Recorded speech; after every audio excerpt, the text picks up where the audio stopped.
So let me tell you a little about my background. I'm a lecturer in Biological Sciences Division. I teach quantitative biology. My PhD is in biophysics, and I did my research in computational biology. So I think that is the field that this class is about. So let me quickly, my plan is to talk a little about protein structure in general, and then tell you about an algorithm that I designed to improve protein structures. Has Dr. If I pronounce her name, let's call her Nina. Has Nina explained protein structure to you, sort of, or okay?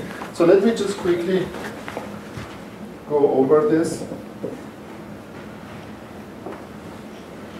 Okay, proteins, as you know, have structures, and the structure determines the function of the proteins.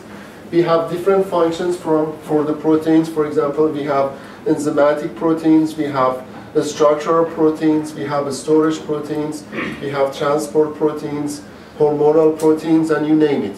Proteins are sort of the machinery that do everything in our bodies. And as an example, this is an example of an enzyme, okay? You can see that the substrate binds. This is a breakdown. This is the hydrolysis. So this is a sugar molecule, and it breaks it down to monomers without anything happening to the enzymes, to the enzyme.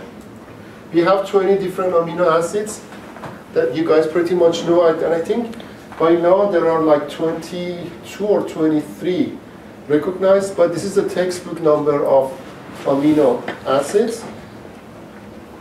This is a general structure of amino acid. By the way, if at any point, if I'm going too fast or if you have questions, please stop me. This is a general picture of amino acid. It has the amino group, okay? It has the carboxyl group, and the main one is this alpha carbon, okay? And I'm going to talk about this alpha carbon a lot today. This is the R group. Anybody knows what is the R group? What's side chain? Excellent. This is the side chain, and this would make an amino acid to be different from another amino acid, okay? Pretty much this part of the amino acid is the same for all 20. The only one different is this R group. We have different R groups, okay? You can see the single one, glycine, okay, as more larger bonds, larger side chain, as isoleucine. We have methionine that have the sulfur atoms. We have aromatic rings. And then we have one particular, which is the proline, okay, which is the side chain is turned back and bounded to the amino group, okay? You guys know about these side chains? Yes, no? Yes. So pretty much they would determine the property of the amino acid. We have polar side chains. These are interacting with water. They would be water lovers or hydrophilic amino acids. We have electrically charged amino acid. These are acidic. Anybody can tell me what would be the charge on this? It actually is on the board. Minus, excellent. And what would be the charge on this? Positive, okay? And these are very important because these determine the interactions inside the protein and with the protein and its surroundings. You can think of proteins as polymers. These are called peptide bonds that would connect proteins together, okay? And this is the structure of a peptide bond. So you see this amino acid connected to, this is tyrosine, and then in order to form this bond, you take one water molecule out and you form this peptide bond. Okay? So these are the side chains, and this is the backbone. Again, pay attention. I'm giving you these details because I'm repeating sort of, because soon I will only talk about the backbone. Okay? The algorithm only deals with the backbone. Before moving further, I also like to mention that this peptide bond has some particular properties. Okay? This bond here has some special property. And the property is that due to the resonance here, see this can resonate between these two structures, then this is a partial double bond. Okay? Anybody knows what is the difference between a double bond and a single bond? Yes? It's the number of electrons that are shared by the two Okay. atoms. Yes? But okay, you're correct, but let's go a little further. What about the strength? Yes? The double bond is stronger? The double bond is stronger, excellent. So this double bond is stronger. So what would be the consequence of this being strong? I assume if it's like halfway between a single and a double bond, it'll be slightly stronger than a single bond, but not as strong as a double bond. Okay, but let's say if I want to rotate around this bond, if you compare this with respect to a single bond, would my rotation would be easier or harder? Anybody else? Yes? It's going to be a lot harder with the double bond. It would be harder. If I want to make this, if I want to do rotation around this bond, it would be difficult. And that's one of the main properties of the peptide bond. Peptide bond is actually a planar. Okay, this oxygen atom, this carbon, this nitrogen, they sit in a plane. Okay, and this whole thing is, you can imagine as a piece of paper. It doesn't rotate. Okay, this is a very important feature of the proteins. So if things want to rotate, it should be around this double bond. Okay, so this is a planar and is rather solid. It only can rotate by a few degrees. Beyond that, it would be very rigid. Okay, saying the same thing. Now, let's go one step ahead and look at if this is my double bond. The arrangement of the side chains, let's say these are two amino acids. This is amino acid number 1, this is amino acid number 2. This one side chain is down, this one the side chain is up. Yes? Look at these two, side chain down, side chain down. Now, the question is which one is more physically favorable? Anybody else? This is also another very important feature that would be important when I get to the algorithm. Yes? Trans. Trans would be more physically favorable. Why? Because the two opposing groups face away from each other, so there's less steric hindrance. Yes, because I have clashes here now. Okay? So, the formation around the peptide bond is rather trans. Okay? In majority of the amino acid proteins, this formation is rather a trans. Okay? And here you have the clashes because the atoms are very close to each other. Good? Now, am I going too fast? So far you're okay? Happy? Okay? Let's move on to one step further to the Ramachandran map and the phi and psi. Remember I told you this plane is rather this bond. This is the peptide bond. Okay? Here and here. This is rather rigid. You cannot rotate around it. Okay? The rotation can only happen along the C alpha. See the C alpha here? Remember I told you this is important? So you can imagine that if I have two planes, this is plane of one peptide, this is the other peptide, like this, they can do this. If this is, my thumbs are the C alpha. So they can rotate around the C alpha. But inside this plane, it cannot rotate. So the angle between C, this angle here, C and C alpha C is called phi, and N C alpha C N is called psi. You guys know about dihedral angles? What is the difference between a dihedral angle and a regular angle? Yes? Usually an angle has 3 points of reference. Excellent. And angle has 4. Excellent. Dihedral angles is a rotation along a plane. Okay, so see here, I have two planes rotating with respect to each other. Okay? In order to describe a dihedral angle, you need 4 atoms. Okay? So see here, for example, for the phi, I have this C, N, C alpha, and then the other C. Okay? So see, so what you do is that imagine this N is on top of this C alpha, and then you would have 3 points to describe the angle.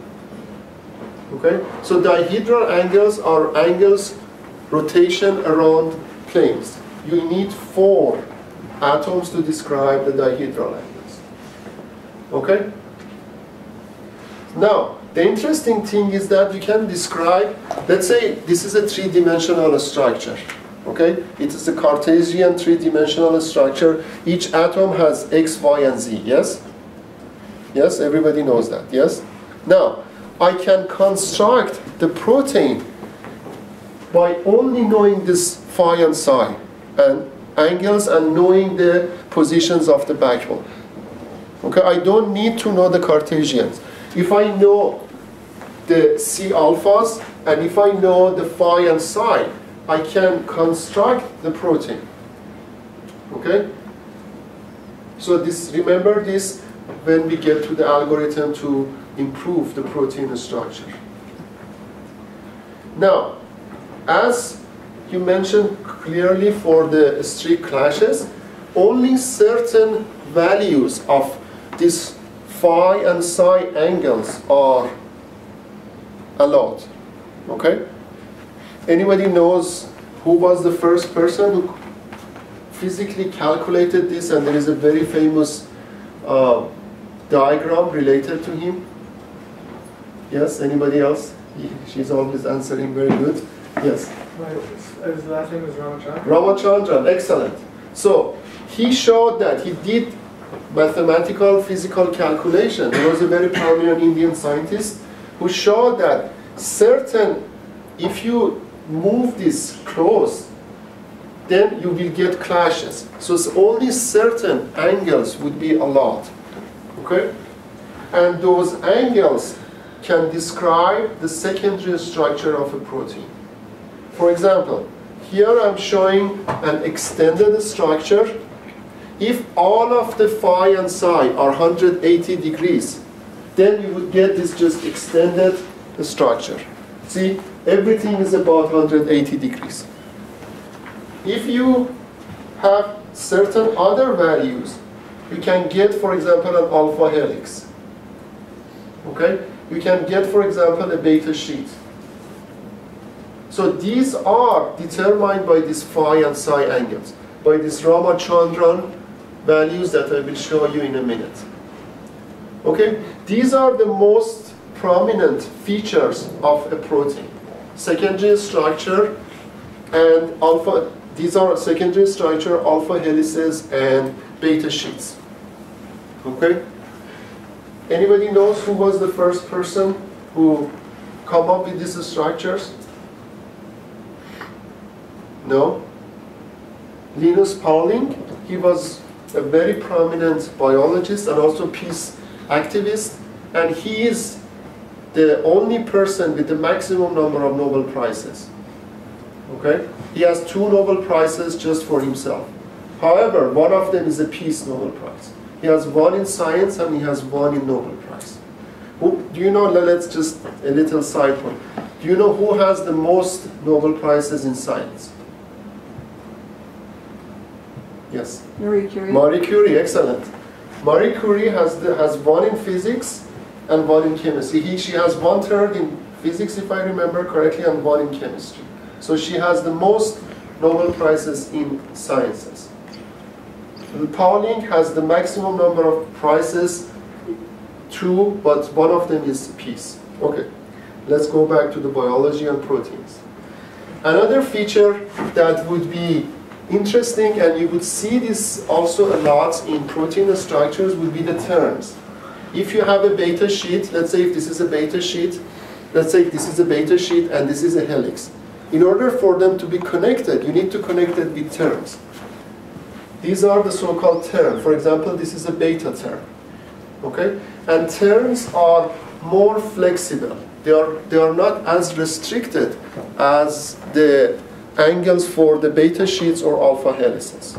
Okay? So remember this also.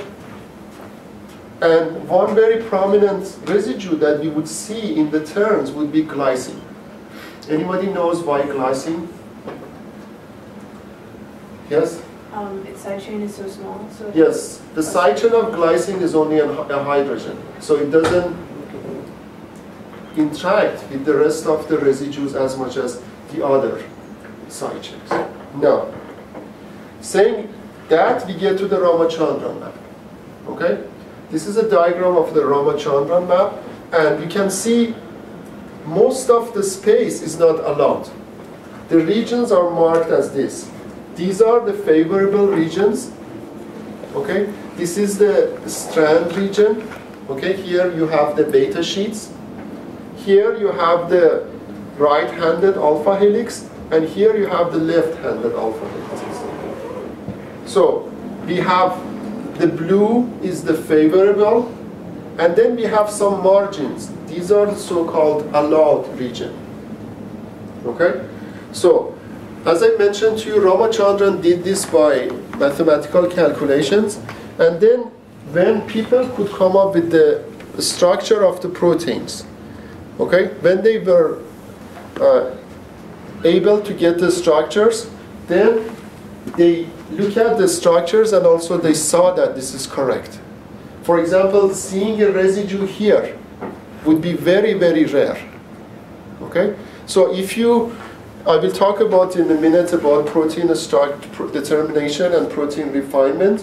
One of the goals of the protein refinement is that if you find a residue in this region, you would try to move it inside to these allowed regions. Okay? But let's get to that, and I will show you pictures as how this can be done. Okay, any questions so far? Yes? In the bottom left-hand corner, there's a little stripe. What kind of This goes on top of that. Oh, okay. Okay. This is a sphere. Yeah. Okay, good, very question. This goes from minus 180 to 180. So this is a part of that. Okay, good observation. I also should say that glycine is an exception. Again, can anybody say why? Why glycine can, for example, if you find a glycine here, that is not that surprising. Why? Yes? Is it because of its small side chain again? Again, because remember I said that glycine can be seen in terms, and if you are in a turn, then you are not that much restricted. You can rotate. Okay? Okay, now let's move on to the protein structure. This was also a Nobel Prize discovery, that protein structure is only determined by its primary sequence. You guys covered this, yes? I think Nina talked about how to predict protein structure. Yes? So this was a Nobel Prize discovery that Affinson basically got a protein and denatured it. Anybody knows what the denaturation is? Yes, no? So basically what you do is that let's say you boil the protein. Okay? If you do that, then you would break the structure. Okay? In a very simple-minded case, then if you let the protein to cool down, okay, or you provide the correct buffer for it, then it will refold to its original structure and it can do the function. Okay? So you can see that the only thing you need to come up with the protein structure would be its primary sequence. And then everything would come after. However, predicting the protein structure from the primary sequence is rather a big challenge. Okay? Nobody has really could do a protein structure more than 100, 150 amino acids. And the average size of a protein is about 400 residues. So if you have a large protein, it would be very difficult to come up with the structure just from the primary sequence. Do you guys know about the the Olympics for the protein structure prediction? CASP. CASP, yes. So people get together every 2 years, I believe, and they put their efforts to come up. There is a challenge to come up with the given structures. Okay, so let me skip this. You guys know about 4 levels of the protein structure. Here you have the primary. You have the secondary structure. Secondary structure can fold on top of each other to form the tertiary structure, and then you have the quaternary structure. Okay? Good? And I would also to mention that, however, predicting this tertiary structure is rather challenging. The algorithms to predict the secondary structure are much more advanced. For example, this one is called Cypred, and this can do a very good job to come up with the secondary structure of a protein. Okay, so basically you need to go to this website, and that would be a very interesting trial if you are interested. Go to this website and provide a primary structure. Then you would get this sort of map. You would get the positions based on the secondary structure. For example, here is telling me that this region is helical. There is a small beta sheet here, okay? And the rest would be turns. This is a turn, this is a turn. This is a small beta sheet which is connected to this. So predicting the secondary structure is rather not difficult. However, the tertiary structure remains a challenge. And let's just talk about a minute about the forces that hold the tertiary structure. These forces are hydrogen bonds, okay? You have hydrophobic effect, which is very important, which is an entropic effect. We can have 2 types of interactions. We can have entropic interactions, and we can have entropic interactions. Enthalpy relate to the energy and the physical force, but entropy relates to the order.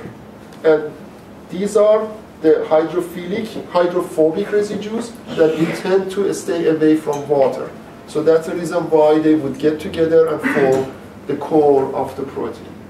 Also, we have these disulfide bonds forming this interior of the protein and keeping the structure. This is an interesting picture of a hydrophobic effect. I have a droplet of water on the surface of the leaf. And anybody knows why you form the droplet on the surface of the leaf? Yes? Well, you have hydrogen bonding between the four molecules in water, so it's just together. Sort of. Yes. Yes. I think generally a lot of leaves are also covered in like waxy, hydrophobic like stuff layers too. Yes. So you have lipids on the surface of the leaves, and then the water molecule doesn't like the lipids, so it tries to stay away and minimize its surface interaction with the hydrophobic residues on the surface of the leaf, so it forms these nice droplets.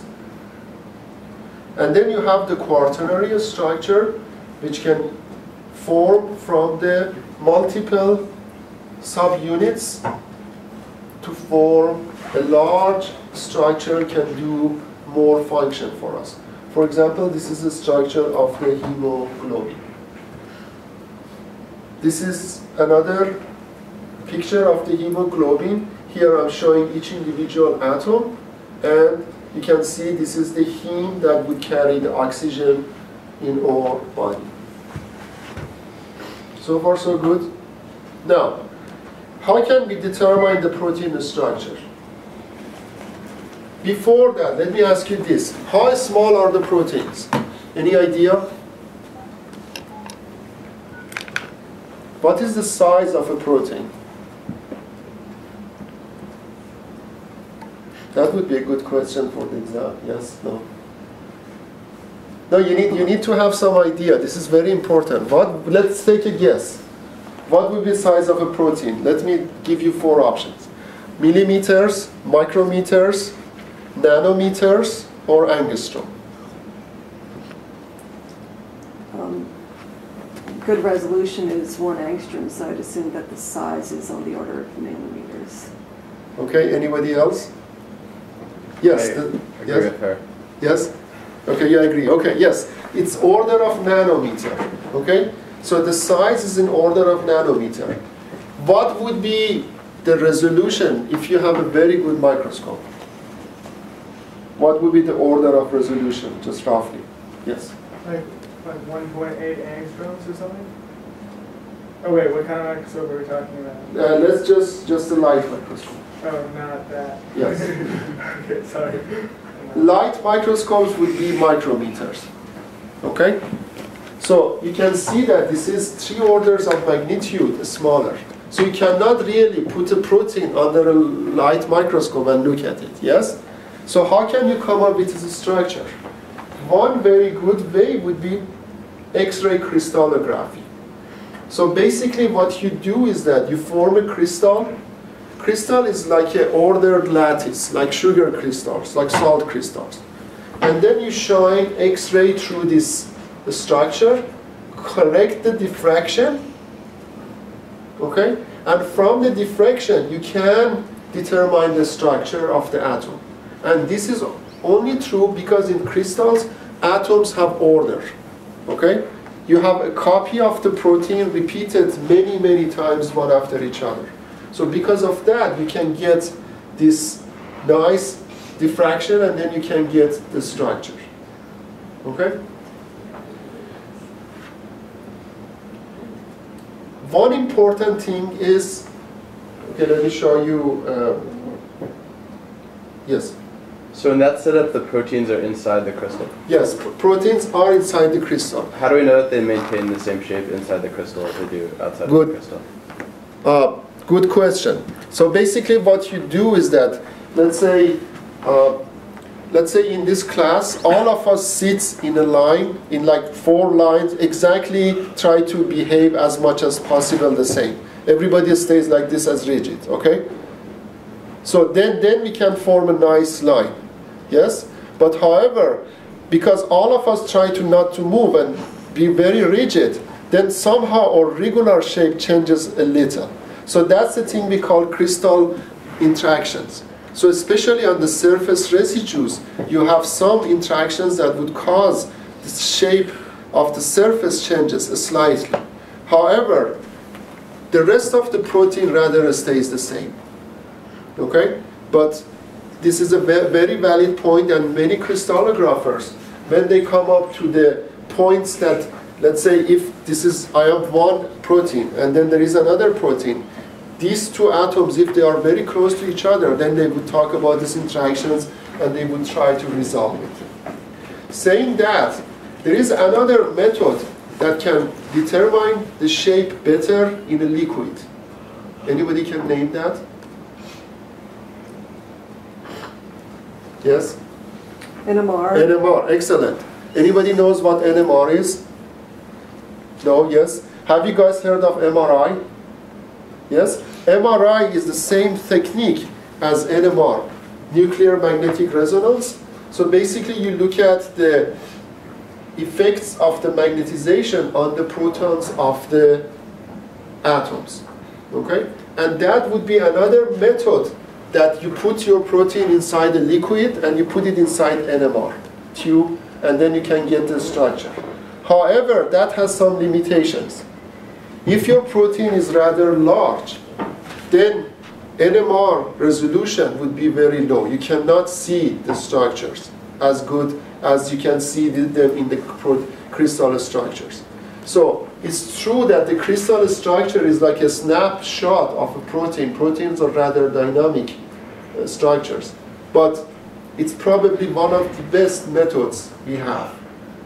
And you guys probably should know that here in University of Chicago is one of the prominent crystallography groups we have in the biochemistry department. And we are very close to argon, so we have very good X-ray facility, and we are very good in crystallography. Okay, good questions. So here I have, for example, this is RNA polymerase. This is a crystal structure. You can see nicely the DNA and the rest of the protein, and then here you have the RNAs. Now, another very important thing is that basically what you do is that when you do crystallography, you collect this diffraction pattern. Okay? Anybody can tell me what is this diffraction pattern or guess from your physics?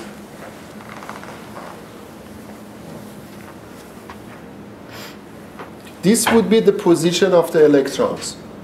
Okay? This would give me the position of the electrons, and based on that I can infer the position of the atom. So you can imagine crystallography as fitting in a puzzle.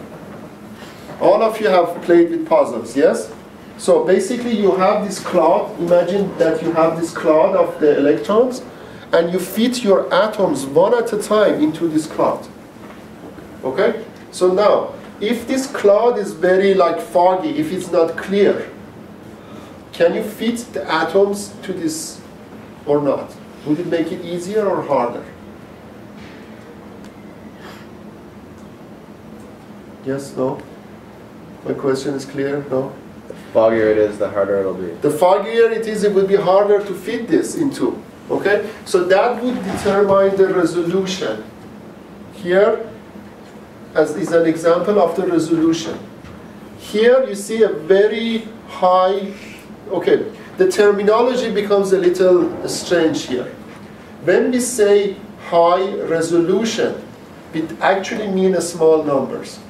So basically what I mean was that if you have two atoms, atom 1 and atom 2, if they are 1 angstrom apart and you can resolve them, then you would say the resolution is 1 angstrom. The smallest distance that you can resolve between two atoms is called resolution.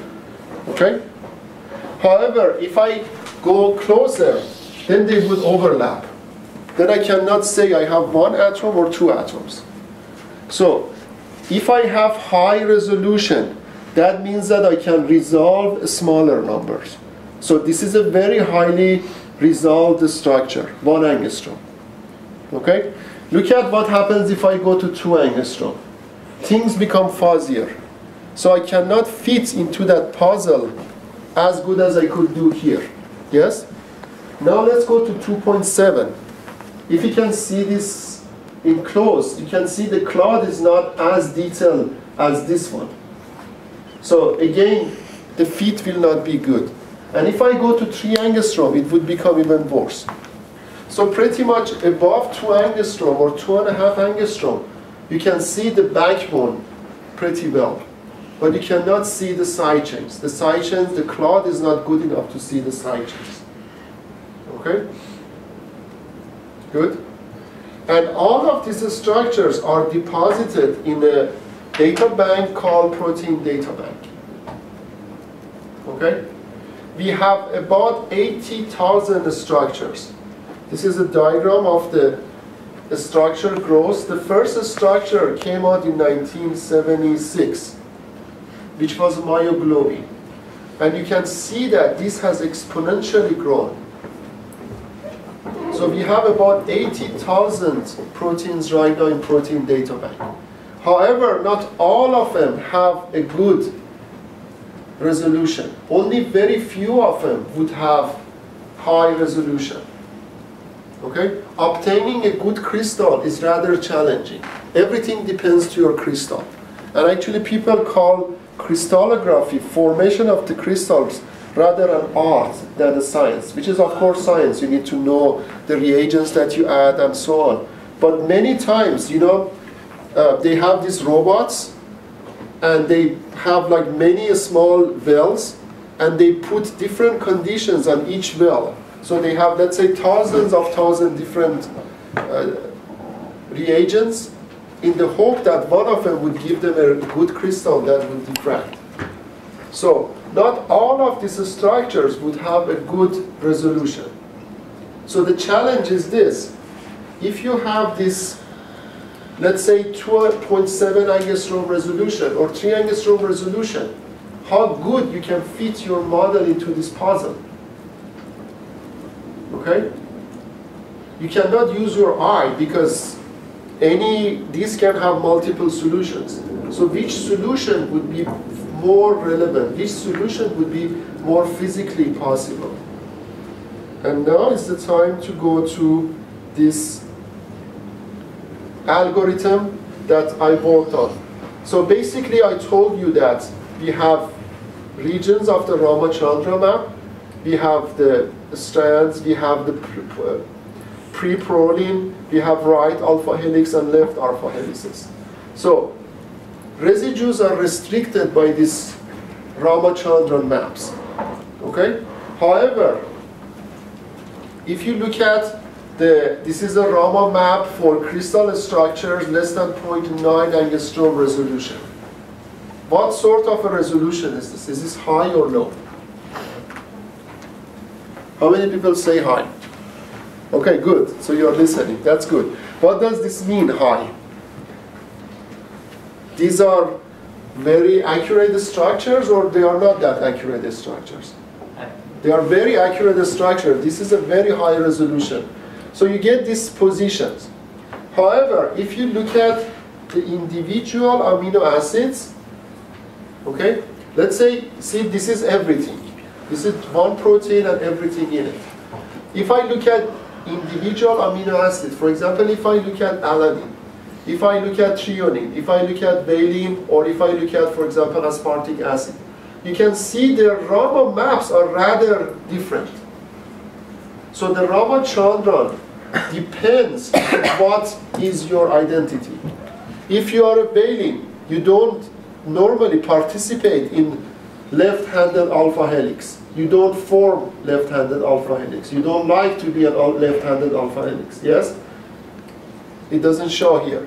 Same thing with alanine, okay? But aspartic is okay to be in the left-handed alpha helix position. Everybody can see that?